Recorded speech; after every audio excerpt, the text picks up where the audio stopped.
let the tagline to this review be the best entry in the Love Live series I ever watched to this day.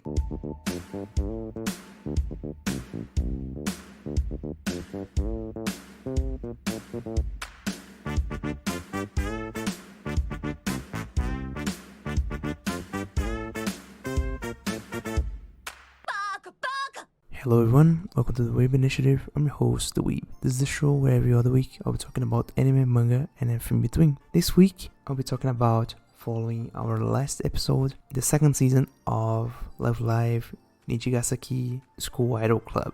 So before I even start, let's start with the disclaimers. First off, spoiler alert, I'll be talking about everything that happens in this season. Second thing, this is only the review for the second season. The first season I did last week, as of the date of recording. I think it came out straight up the week before this one. So that happened because of some mishaps on my part due to scheduling and everything. But the thing is, the first season is reviewed in the last episode of the podcast, and this one is just the second season.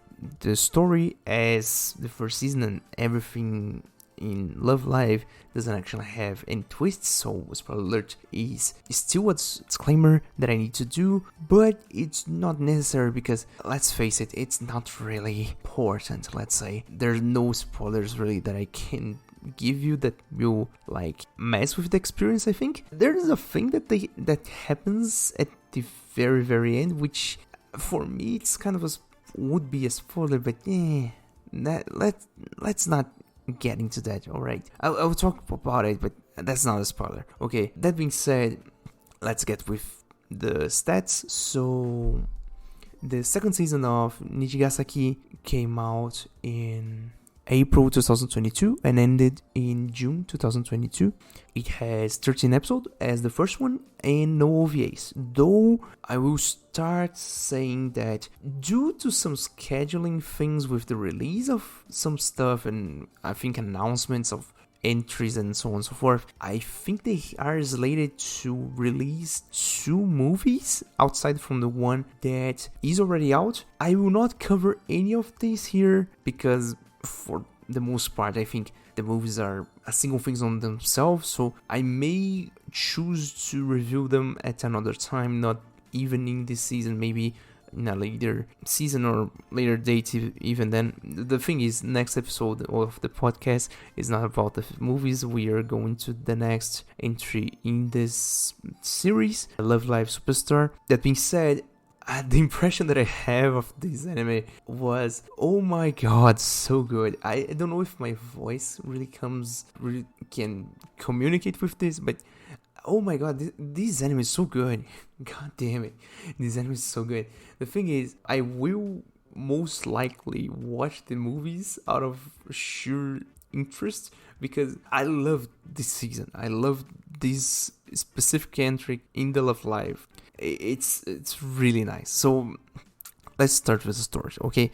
So following the last season, the first season, we still have our Nijigasaki School, the Idol Club. And so we have our 13 girls, Ayumu, Kasumi. I will choose to call her Setsuna, Karin, Ai, Kanata, Yu, Shizuku, Emma, and Rina. Those are the 13 girls that we met in the first season. We had our episodes learning more about them throughout the season. And for this second season, they chose to bring out the big guns, because in the first episode we have the introduction of 3 new characters for this series. We have the introduction of Mifune Shioriko, Mia Taylor, and Lanzuzon. I don't actually know how to pronounce this, sorry, but they call her Lanju due to phonemes in Japanese. But it's a Chinese name, is Lanzuzong, or I think it would be Zong Lanzu, because Lanzu, I think it's the given name, and Zong would be the family name.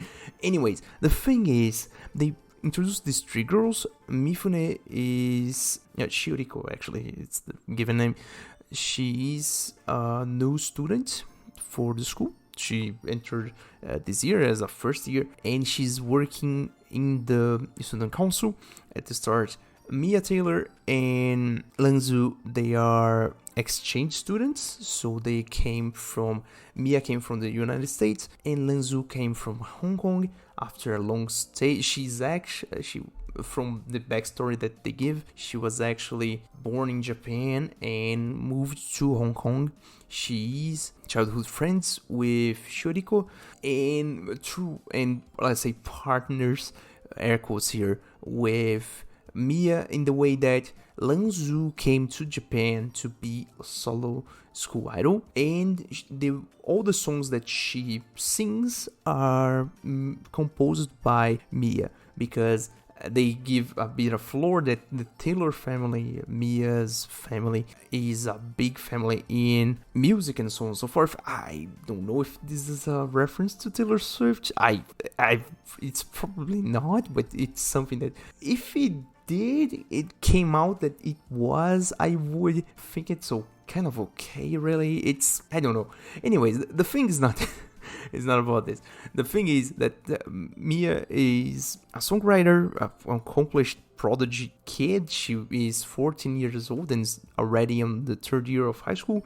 There's some explanations that happen later on this season that I will not get into too much, but kind of weird. I don't know. The thing is, the one that really pulls the attention on the first episode, the one that actually shows up with the power play, is Lanzu. Lanzu comes up, pronounces that she wants to be a school idol, and when the girls from our idol club come to invite her, she refuses because she wants to be a solo idol and she believes that she can surpass all of them even though alone. And it is really interesting the way that they present her, because she comes up head first, like, I'm here and I'm going to be the one that surpasses all of you. I'm going to be the rival for this season. It is really, really impactful the way that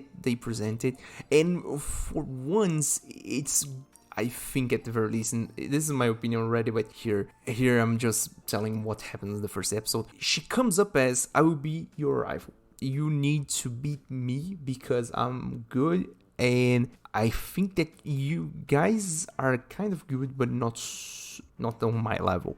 And I mean, I'm hyping her up and not saying that she's terrible, because for one, this is the first episode, and from the review of the first season, I can already say that I really like this show because of the presentation, and the songs are really nice overall and so on and so forth.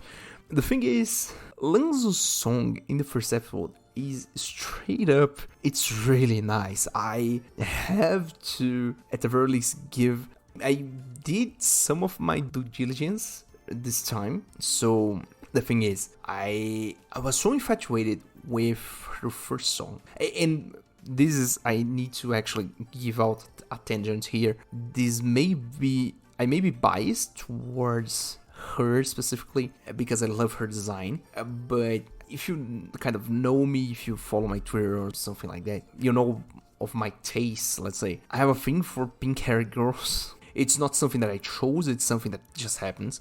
And let's just say that I may be biased towards her. That is to say that I may have a higher opinion of her than other people. But even then, the whole thing is, her first song called Utopia, it's really nice.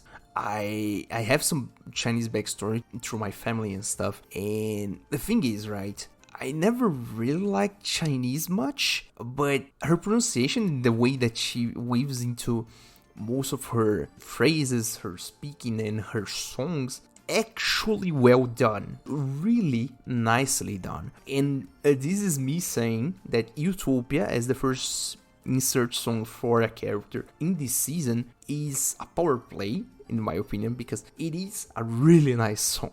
I mean, it will not blow out of the water all the other songs that came before it in the first season, but it is up there really nicely. It's like top song from the whole series at the first episode.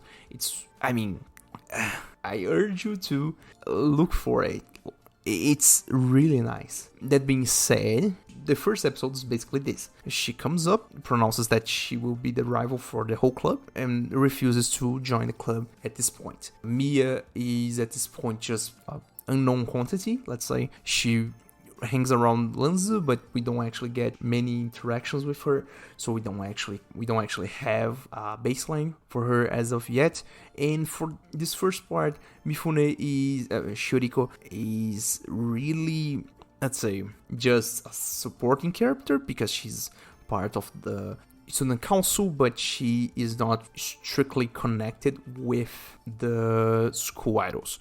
The next thing that happens, and we're still in the first episode, is that we already have some people talking about the second idol school festival, much like the first season that we had the first idol school festival where multiple schools joined up to have idol shows and so on and so forth. And now we are talking about the second one. We don't actually have the time frame for everything that happens in this series, all things considered. So at this point, we can understand that the year has not yet passed. So it's maybe like 6 months, 3 months since the founding of the club, really, and we don't actually know how things will work out and so on and so forth.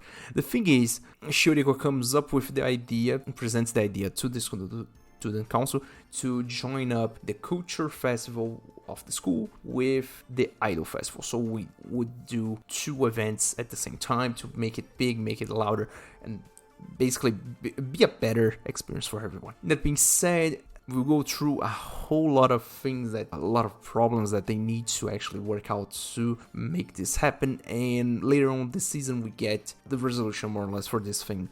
But the thing is, the first episode basically happens. What happens in the first episode is we have the appearance of 3 new characters and this idea of the second school idol festival in conjunction with the culture festival. Then we go through, I will most likely lose the track of which episode is which, but that's not really important by the end of the day. The thing is, we have like 3 or 4 episodes of basically working around, and there are basically 2 fronts at this point, because for one, we have the student council and the girls working with the student council as they are trying to get the school festival running, and we have the girls seeing that Lanzu on the side, she's basically performing gigs in public places and so on and so forth. It's really, the logistics are never really mentioned. I will talk more about this a bit later, but she's performing gigs outside of school as an independent agent, as a solo artist, all things considered, and she's actually kind of blowing up because, you know, that's the story. She's actually getting fans. So the thing goes around and so on and so forth. And I think at the 3rd episode, more or less, we have the resolution that, for the most part, the planning was going alright for the school festival and so on and so forth. But then they basically hit a roadblock because a whole lot of school idol clubs from other schools that were not mentioned, they really are just, let's say, just plot devices to actually make this thing happen. But the thing is, a lot of school idols from other schools that are not mentioned by name, they basically apply to present inside the idol school festival, and basically the whole thing kind of blows up. It's way too big for their initial planning, and they can't get a new venue, new space to get everyone else that will get there, because they are calculating that for each of the groups that will be a considerable amount of people from the school to see the presentation and so on and so forth.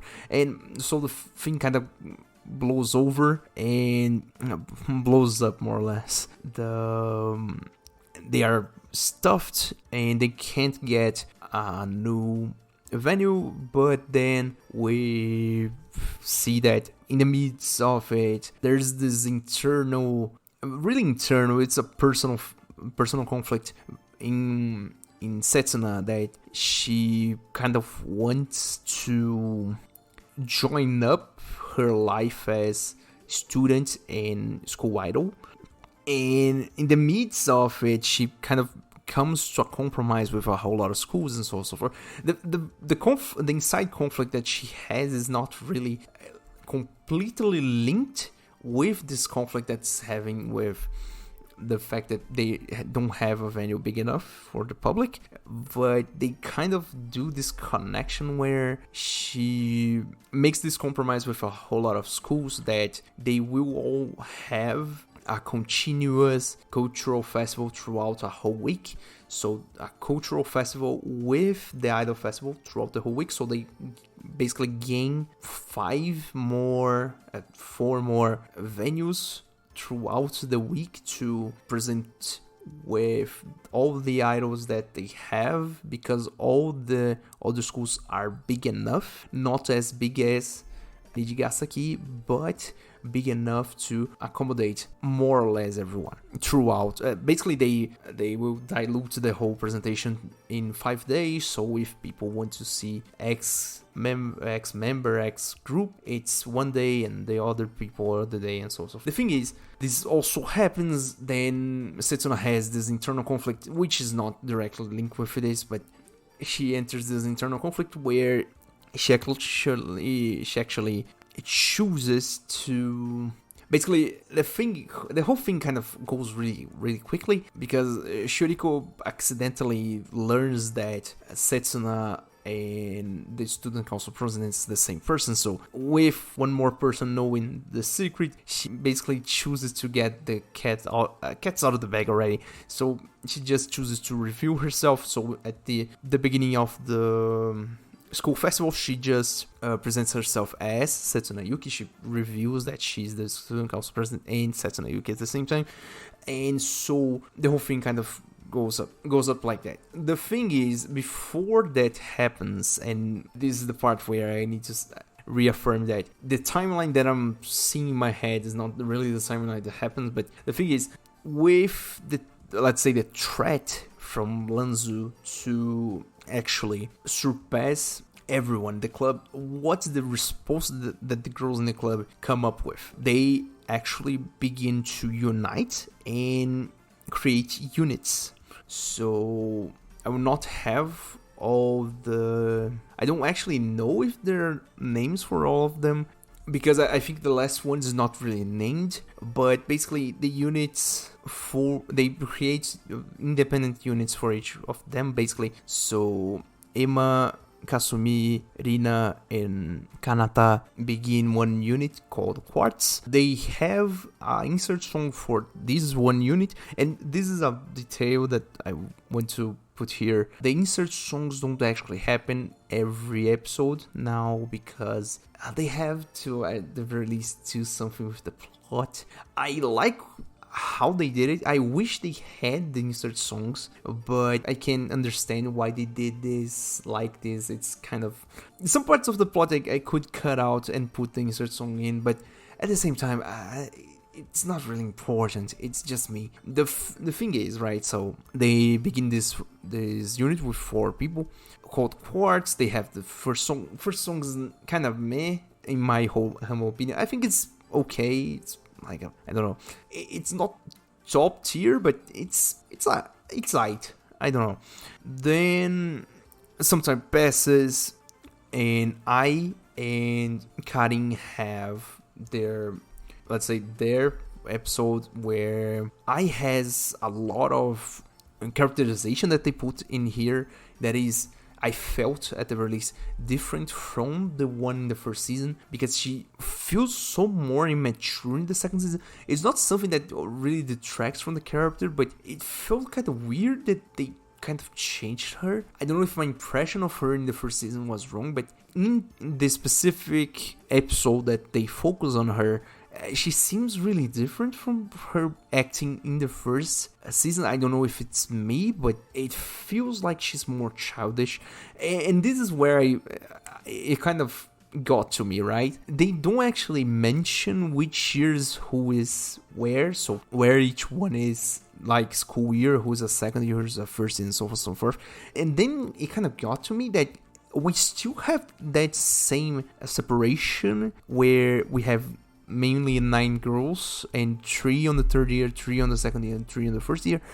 But at the very least, and for what's worth, this season doesn't actually have that same divide. It's really well written in the way that it doesn't actually have the problem that Sunshine had, where the trio for each year felt really separated. This time around, it doesn't actually matter much. It doesn't really show up much. The separation is not really there. They are a club, and this is a thing. I will talk more about this when I get to my opinion. Let's just get with the story already.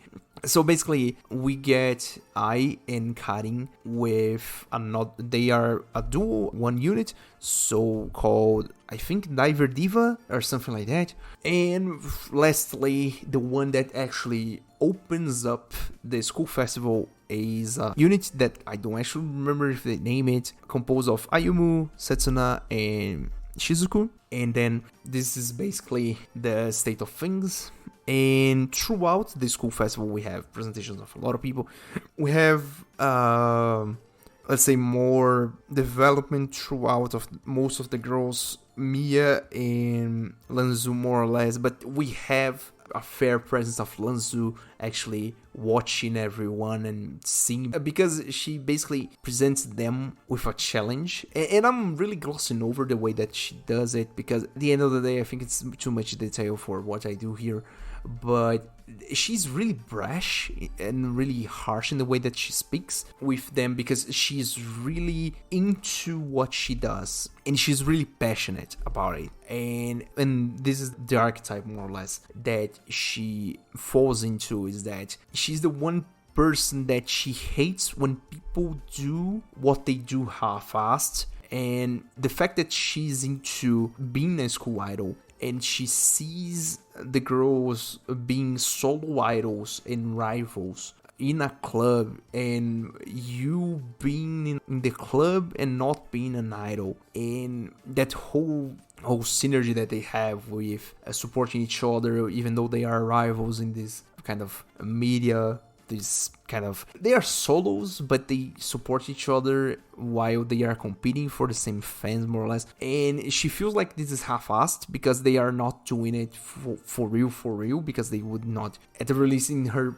stance, support each other. They would be really more solo, more into their own thing rather than the club. And so she becomes angry with them in the fact that she thinks that they are half-assing being idols. That being said, alright, the friendship canon as always wins, and ends up that at the very end she kind of concedes the fact that having people support you is good.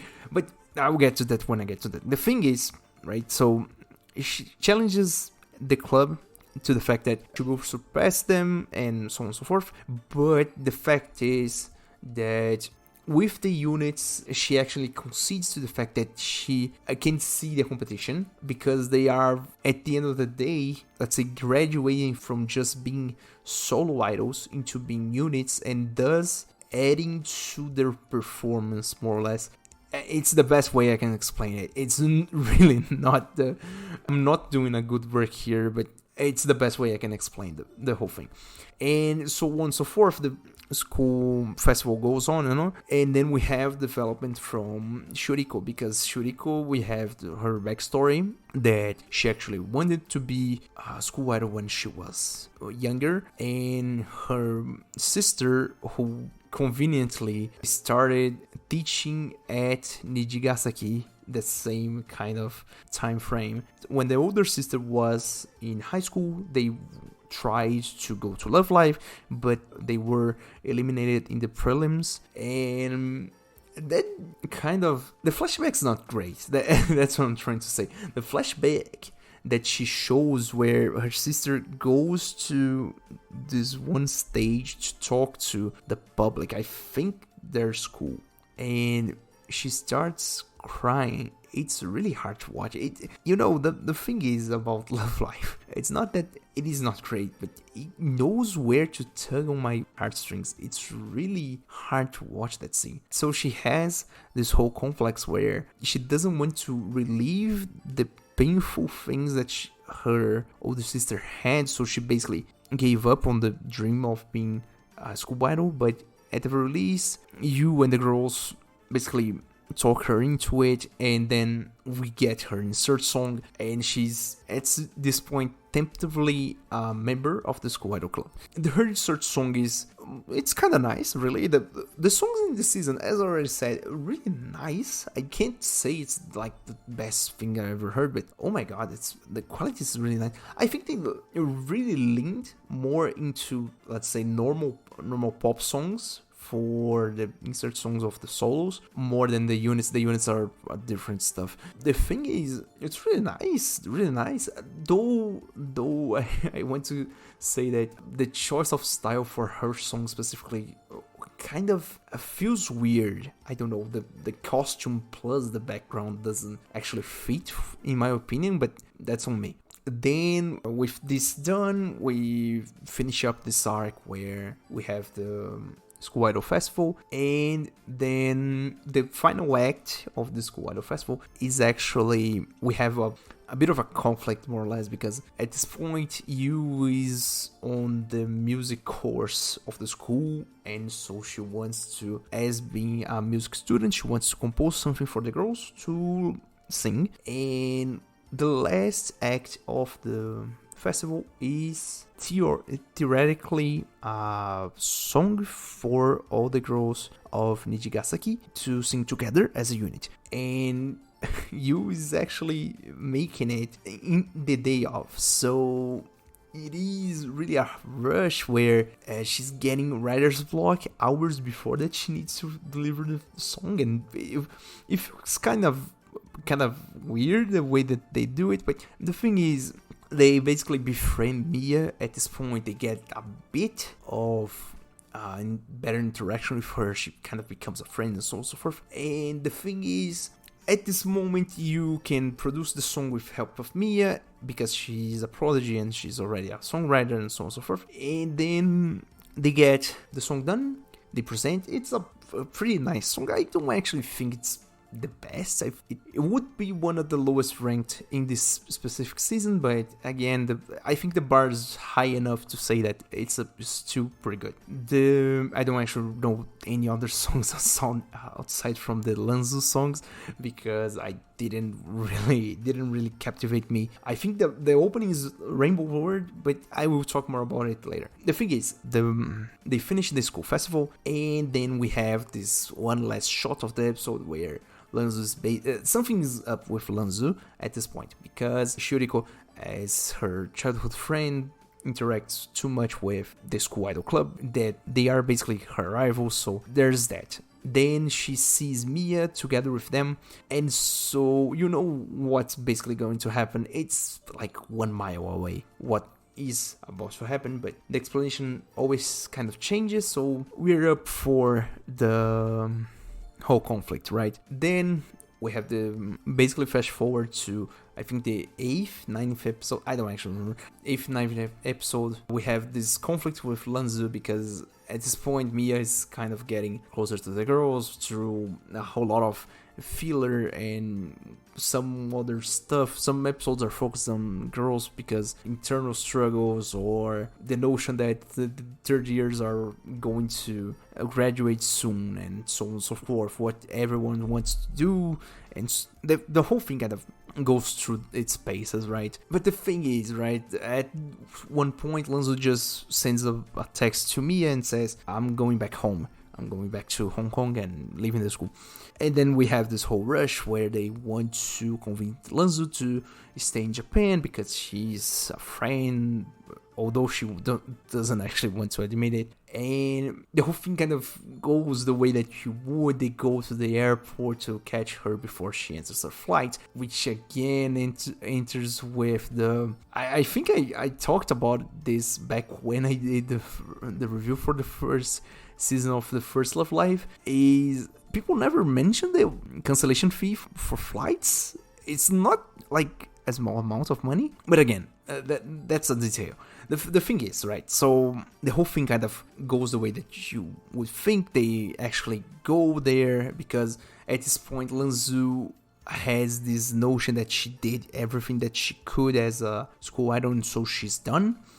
And then Mia just like, no, you need to keep singing my songs, because this is the partnership that I mentioned first. So Mia is the prodigy daughter of the Taylor family, but she's not acknowledged as a Taylor. So the way that she wants to actually get acknowledged by her parents, her family overall, is that she wants to write songs that make it big. And making it big in this case, in the way that she reached this conclusion, is that if she makes songs for Lanzo to sing and Lanzo gets big, she gets big by proxy, because it appears sung by someone, composed by someone else, and her name would appear there, and so she would get big. So the partnership is Lanzo can be a school idol all she wants. The one thing that she needs to do is to sing Mia songs. And so there's this whole thing where Mia wants to convince Lanzo to basically, I will compose the best song I can to you, the best song ever, and you will sing it. And so she composes it. Lanzo refuses and wants to get out. And then we have this whole rush where Mia goes back and befriends everyone from the club. Everyone helps her. It's a cute montage where she wants to basically redo the whole song just to be Lanzo's song, and basically a song for Lanzo, I should say, at this point. And so we have this whole thing where she recomposes the whole song, and then they catch her at the airport. And in that doing, we get a whole lot of backstory about Mia, because she used to love singing when she was younger, and the family wanted to present her as the prodigy singer of the family, as basically a new diva. But then peer pressure and stage fright, when you put children to actually sing in front of a crowd of adults, I cannot really fathom the weight that it must feel depending on the upbringing of the children. So I think it would be torture, it would not be nice for the kid whatsoever. The thing is, she fumbles one presentation that she needed to do, and that basically created this resentment that she had with singing, and she chose to be acknowledged by writing songs rather than singing, and gave up on singing and so on and so forth. But by the support of the club and all the girls and everything that she's singing, because of this, she really liked the song that you composes for the girls to sing at the end of the festival. She basically has a change of heart and wants to interact more with the girls, and through the interaction and helping, she befriends them. It's really nice. It's really not well explained. I think I'm doing more of explaining more than the anime actually does, because they jump a lot, and I think they wanted this to be kind of implied. But the thing is, right, she comes to Lanzo at the airport, and then she gets her insert song as a member of the School Idol Club. Her insert song, really nice. The one thing that I want to, and this is a thing that happened, I think strictly after, I noticed at the very least, strictly after the insert song for Karin and I's unit, is that the insert songs this time feel like they were really cut up for the sake of time, because they actually get the insert song and then we have like a bit more of plot, which to me at the very least feels like a cock block, because come on, man, let me just enjoy this, 3 minutes, come on. But this is a detail, I'll talk more about this later. The thing is, she gets her song, I think it's really nice, is up there, really, really good song for the season. And we get her basically, they kind of convince Lanzo at this point that she doesn't actually need to leave, they can actually work out their whole thing and so on and so forth. And then Lanzo basically explains why she wanted to leave, because it turns out, as someone who's a school idol, I don't actually know how this overlap happens, but she's socially awkward with people close to her, and because she's brash, she has this complex where a lot of people were her friend and basically at some point distanced themselves from her. So the thing kind of is she has this complex about being left alone, which is kind of cute the way they do it. I mean, best girl in the fucking season. I can't, but I already said I'm biased towards her. So the thing is, she's socially awkward and bad with people. Felt kind of close. I mean, it's kind of relatable, I think. But she eventually gives up, joins the club. It's really nice, really cute. The day that she actually joins up, it's really that, oh, we have the whole crew now. The whole thing is kind of going to work and so on and so forth. And basically that's, let's say, the more or less conclusion of the whole premise for the season. The rest of the episodes, and I think at this point we are on the 10th episode. We have 3 more episodes of nothing, and they were perfect. At that point I just thought, oh my god, please don't have any conflict. I just want to leave this moment to have really, I just wanted filler at that point. I just wanted to see the girls together and doing stuff together. And this was what they gave me. Oh my god, thank you. It was awesome. The thing is, at the 3 last episodes, we have, first off, they have this thing where apparently their club was not really official by the school, and so they couldn't really join official competitions and so on and so forth. Thus, they could not before join up to run for Love Live, even though they kind of started the season kind of mention it in passing, and then now we have this surfacing again. So they couldn't join official competitions such as Love Live. They would have an increase on budget, a bigger room and so on and so forth, and have use of the auditoriums, the stages and so on and so forth. The thing is, this was heartbreaking for me.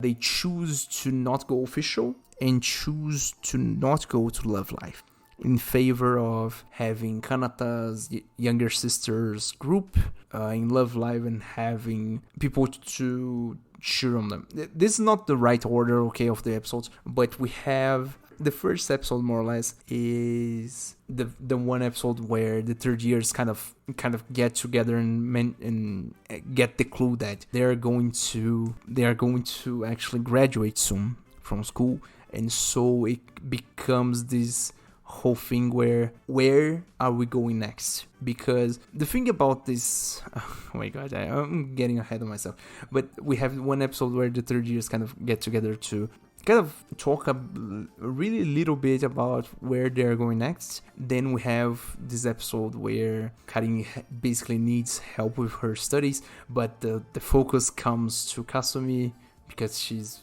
straightforward about it. Then we have one episode, and this is the one episode straight after the 3 new members enter the club, is that Kasumi wants to be recognized as the club president because, as it turns out, Shioriko presents her application to enter the club first to, I think, Karin, who is not the club president. Then she presents to Yu, who is not the club president. And then the punchline of the joke is that nobody actually thinks that Kasumi is the president, even though she is. And from this point on, we get third years talking about their future. We have Karin needs help with her studies. And then we have basically Kanata's younger sister group. I don't actually know if the groups that are presented outside of the Nijigasaki School are like big names in the Love Live universe, given that this is a spin-off of a group from the mobile game. But what I can say for certain is that they choose to support Kanata's younger sister rather than enter Love Live, and so there is this whole thing where they join up with the other schools to basically cheer up everyone the preliminaries, because the preliminaries don't actually have a live audience, so it is really just pressure. And so they kind of set up this live stream to support everyone. It's really, really cute. And the whole thing kind of works out this way. That aside, we have also the presenting of what's going to happen next with Ayumu and Yu, because Yu at this point doesn't actually know for certain if she wants to be a composer or musician later on in her life, and she's already on the second year, and she has the chance to enter a composer competition, which would be a good first starting point for anyone who wants to be a composer, basically. And then on the other side, Ayumu wants to go specifically to London to basically meet with one of her international fans that actually sent her an email talking about wanting to be a school idol and why there's no school idols outside of Japan and so on and so forth. And the whole thing kind of works out together with the fact that they actually come to terms with everything. It doesn't become something like the last season where the Ayumu and Yu had that weird conflict where Ayumu wanted Yu support and so on and so forth, which at the very least shows me that there was actual character development, and they basically talk it out. It's really okay and so on and so forth, and the whole thing kind of works out okay. The thing is, there are no conflict after the 10th episode, I think, which is really nice. And then the last episode is they're completing the cycle where they have the first solo live for the club itself, because at this point all the lives that they had, all the shows that they had, were with other schools or in bigger events or events that were not only the show, and now they want to present themselves. And just to say, they tease a lot of songs. I wish that we had more insert songs for that part. I really wish that we had the whole episode for that. I know that it is unrealistic to say that, but I really wish that we could watch every one of the songs. Though I will concede that I think after one point they actually started to retread the old songs from the first season, which would not be bad, but yeah, I can get it. I can get why they didn't do it. And at the very, very last second, we have this presentation of a makeshift, I would say, unit of the three new girls, Mia, Shioriko, and Anzu. I will have to research the name of the song just to give a good evaluation about it. And that's the whole story. Then Ayumu goes to the United Kingdom, meets with the girl, and talks a bit of English. And Yu enters the composer competition. And the final message of the anime, I think, it is really, really cute, because at the end, they talk with the audience. Really, we are always to support you, and we are going forward. The next step is you. It's really quite cute in the way that they present it, and this is basically the story. So let's get to my opinion before I drag this out much more. I have already 1 hour of recording. I don't know. The thing is, first things first. Overall, all the songs in this season are really nice. Really nice. They really just oh my god! It's the overall quality of this season. Oh my god! It went up so much. The presentation, I feel like the presentation went a tad bit lower than the first season. They I would not say chipped out, but they cut a bit more in favor of the plot and everything that was going on. Though the way that they do it, it is really nice. The scenarios, backgrounds, they're really well done. The way that they do the animation and the whole thing with the backgrounds and so on and so forth, really, really nice. The whole thing kind of feels, oh my god. I don't want to mention much of the Idol Master in this episode, as I did in the first one, but it is there. It is there. The DNA, the idea, the essence, the style, it is there. The songs, really nice overall. I think they up way too much their style. I think in comparison, Nijigasaki compared to the other ones, they dropped a bit and this is a thing that I think it's a trade-off. They dropped a bit of the idol style, the traditional classical idol style, in favor of more pop songs, especially when I think compared to, or even when we look at something like K-pop.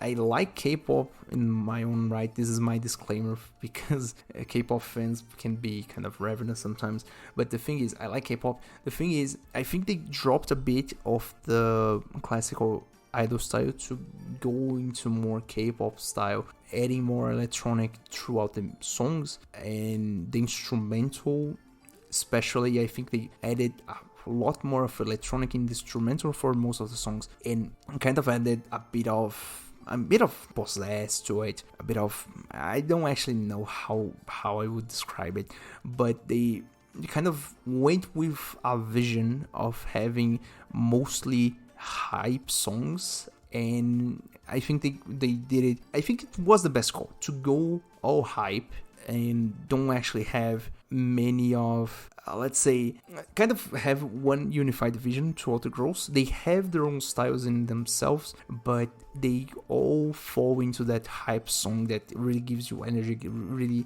hypes you up to do something, and so on and so forth. I think that is the one thing that really pushes me to say that the songs in the season outright best in the whole Love Live series. In, let's say, analyzing season by season, I think Nijigasaki is the best till this day. I have not as of yet watched Superstar. I can't really say for that. When compared to the original Love Live and Sunshine, the songs here are way better. Then it comes up with the three new girls. I think I need to talk a bit about Shuriko. I think was really a fit-in, though I think the way that they did her flashback sequence and the way that they present her entering the club was kind of weird, kind of out of nowhere really, because she was already like friends with most of the girls and kind of didn't feel necessary to show the trauma. Then we have Mia, I think that they underdid her part. I think it was way too squashed with Langzu, because I think that they could have worked more on it to give a better impact, better, how can I say that, give more stakes to the fact that she wanted to actually get to be a school idol. And Langzu, I think, was a cop-out answer. It is really cute that the way that they present the cop-out answer, because she does that tsundere beat with the, it's not really that I don't like you guys, it's that I'm socially awkward and so on and so forth. I think that's cute, but I think that it should have more work, considering that she was basically for some time the main antagonist of the show. I think she deserved that, and they didn't actually deliver. But I think that considering everything that went on till that point, it was good that they underplayed most of these conflicts, because the anime felt really well balanced when it came out to actually get to the emotional part rather than getting really heavy with stuff. Because, and this is a thing, I think that this, and this comes back to what I was saying when I talked about the first season. This is still Love Live, so they will still laugh off heavy stuff. They will still give up cop-out answers to cut off conflict. But in this instance, I will say that it was for the best. The whole thing kind of felt really well placed to not be really conflict heavy, because at this point everyone was already kind of friends. The thing with Lanzu, I think, was a bit of melodrama at the end of the day, that they want to kind of get out to have actually kind of conflict, to actually say that they had conflict. But it was, at the end of the day, maybe unnecessary, or they should have used the time that they had left, the 3 episodes,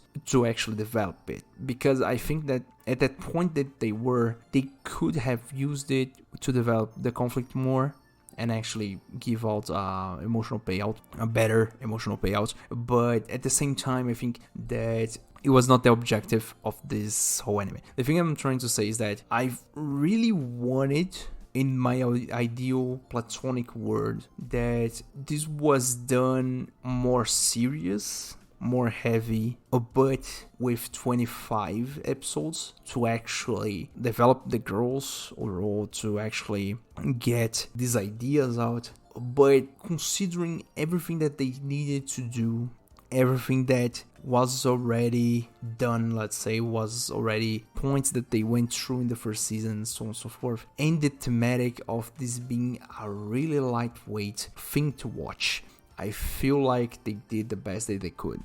And at the end of the day, when I said I hope now that the girls are together, I hope that they will not get any more conflict. They really did not, and I feel like this was for the best. I wanted really to not have conflict anymore after episode 10, after Lanzu joined the club, because at the end of the day, it was something that really didn't need to happen. Another conflict out of nowhere would have been terrible, and they didn't do it, so I'm praising them.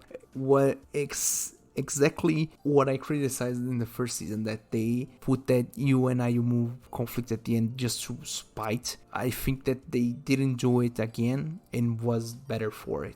Now, talking about the whole thing with the girls, I think that and this goes through a bigger subject, right? Throughout all the reviews that I did with Love Live, I always talk about how they blow things out of proportion, because from the first day they are small, then the very next day they are already big as hell and go to Love Live and so on and so forth. The thing is, although they don't go to Love Live, and I need to actually put the pin on Love Live because I need to talk about that specifically. Although they don't actually go to Love Live the second day of the club, my god, the size of the videos that they get is unimaginable. How much money do these people have of a budget for the club? It is really comic, because, man, I remember when I was watching the original Cinderella Girls, and there is that one part where Shizuku, Miyu, and Rin are basically getting to know the stage they are going to present in, and that's a professional stage. The stage that the girls here present, the last live of the season, the 13th episode, it's bigger than that. And they are students. What the fuck? How much money do they have allocated to their club? Can they actually rent that? You know? It blows my mind. How much money do they have? But this is obviously, as I already said, they never really mention the logistics of anything here, because it doesn't really matter for the continuous of the plot, for the most part. I think if I was going to have to really analyze if the logistics made some plot point impossible, then the whole thing kind of went away. But the thing is, they blow things out of proportion, but in a different way, which is a detail not really necessary for the review, but something that I want to mention. Then I need to talk about Love Live specifically. So the thing is, right, imagine you, episode 9, episode 10, when Lanzu actually joins the club. What's the next thing that's going to happen? We are going to Love Live. And then I thought, oh my god, we're going to Love Live. Oh my god, I would love to see them win Love Live. Okay. And then the very next episode, we are not going official. We are not going to Love Live. And then I, oh my god, I physically recoiled. I was like, no, why wouldn't? Because this, and this is a thing, as I already said in the intro, this is the best season of Love Live I ever watched. Why?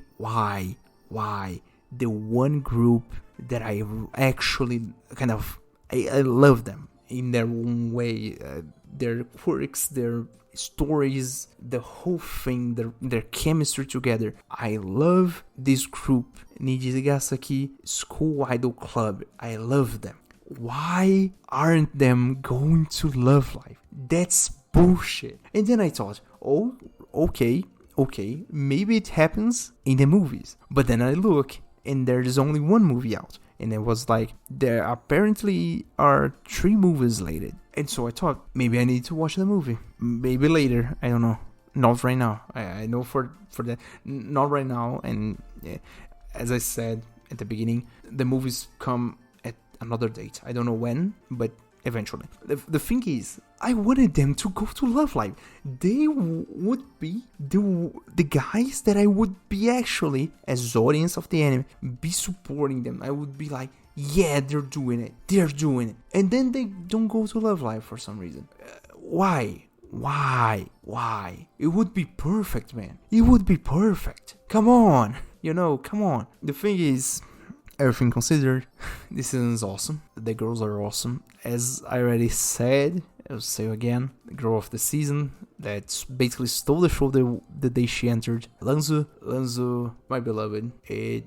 I think the way she weaves Chinese into her phrases, it's so cute. I mean it. The thing is, right, so do I need to talk anything more? I feel like I gushed over this whole anime already, but then I need to talk about this. I need to talk about the songs and animation, so on and so forth. But first off, animation. I think they did a really good job. The animations for the insert songs, actually, the 3D, I think it became more apparent, but they covered up with a whole lot of cuttings from not only the anime itself, but for presenting basically the girl that is singing, which is okay. I will concede that this is okay. They actually, it's basically brushing the dirt under the carpet, but at the same time, it's what I can see is what I can judge, and basically, to me, it's alright. Animation overall, I think, maintained the good precedent from the first season. I don't actually think that there were downgrades or anything, so for what's worth, animation is great. The songs, so as I already said, Lanzu specifically had extra big impact on me. The first song that she does, Utopia, really nice. The second song they don't actually show, it's her song inside of the festival is Queendom, which I have found on YouTube. And there is another song that she sings at the 13th episode, but I don't actually know the name. Outside of her, the first song from Quartz, I don't actually like the style. It's not really on my ballpark, but not bad. The one from Diver Diva, I and Karin, really nice. It falls into that thing that I said about the K-pop more style, and I think that they did it really nice. I think Karin in herself was a character that they actually wanted to lean more on because she's more mature, but doesn't actually. She's more mature, but unassuming more or less. Feels somewhat like Mika, if Mika was not a Gyaru outright. It doesn't feel as, let's say, scandalous. I don't know if this is the right word for this, but the thing is, she feels more mature as a person, as character design and so on and so forth goes. And so I think that the way that they present her when mixed with I, who at this point is kind of more childish, I think it's really well done. And then we have the third group with Setsuna, Shizuku, and Ayumu. Their song is not really that nice, but I think it's inside the threshold for the season. I think it's really well done in general, but not my style. Outside of that, the song for Shuriko, song is nice overall. I think the presentation was not of my liking. As I said first, the styling of the costume plus the background, I don't actually think was on par with what I would expect. And talking about Mia specifically, I think it was the best song overall outside of Lanzu, but the second best song of the season, just on my opinion. There's one little tidbit of detail that I want to actually talk about because I think like credit is due just for them to actually have this idea.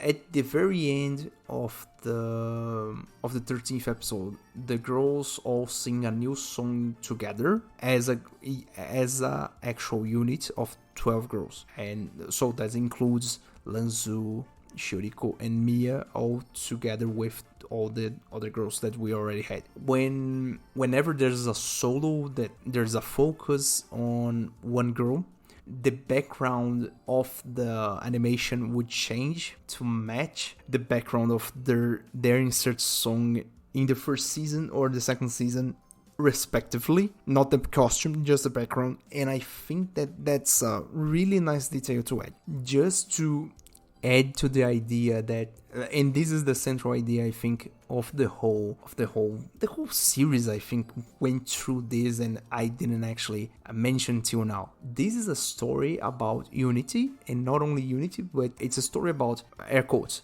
even though we are different and have different ideas, we are also in this together. And I think that detail of changing the background, even though they all are all singing and performing together, I think that ties up the knot of this whole series, because it is to say that even though they have different backgrounds, they are all in this together, singing and performing as school idols. I think that this is, as I already said, the best season of Love Live I ever watched. And with that remark, thank you guys for listening. Thank you for watching, depending on the platform you're in. Please like, please share, please follow. Also depending on the platform you're in. And before I start rambling, again, thank you for listening. And I hope to see you guys next time. Bye.